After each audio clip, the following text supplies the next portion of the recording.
अस्सलाम वालेकुम बच्चों, उम्मीद है आप सब खैरियत से होंगे। अच्छा बेटा, क्वेश्चन नंबर 5.5 का पहला क्वेश्चन है। एल का सेट दिया हुआ और एम दिया हुआ है।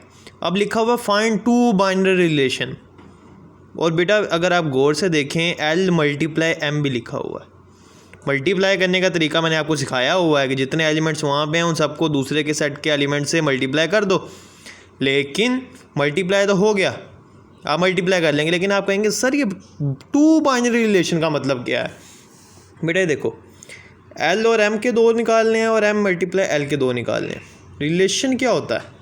रिलेशन में कुछ भी नहीं होता बेटा। जो भी आप वैल्यू मल्टीप्लाई करके आए ना, उनमें से कोई भी दो, इनमें से कोई भी दो, जितने सेट आए हैं मल्टीप्लाई, कोई भी दो, इसमें 3 लिखे ना, आप 2 लिख दो।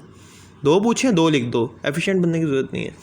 जितने आए उनमें से कोई भी 2 सेट उठा के नीचे लिख दें और उसके पीछे R1 लिख दें तो रिलेशन बन जाएगा, बात ख़त्म। फाइंड टू बाइनरी रिलेशन उसने कहा है, ठीक है।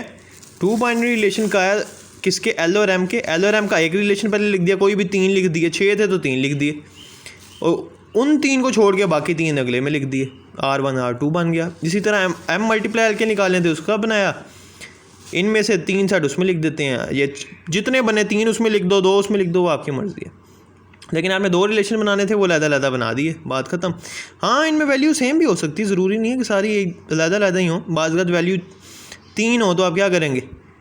एक उसमें लिखेंगे, 2 उसमें लिखेंगे? नहीं, 2 कर देंगे, आपकी मर्ज़ी है, कोई मसला नहीं, कोई पाबंदी नहीं। पहले के साथ दूसरा नहीं लिखना, दूसरे के साथ तीसरा नहीं लिखना, कोई भी उसने पूछे हैं तो आप लिख दें, बात ख़त्म। ये रिलेशन होता है। मल्टीप्लाई करना आपको आता था? रिलेशन, बाइनरी रिलेशन ये होता है, सिंपल इज डैट। जो वैल्यू मल्टीप्लाई करके है उसे नीचे लिख दो, रिलेशन आ गया। जितने रिलेशन पूछे उतने बना दो, बात ख़त्म।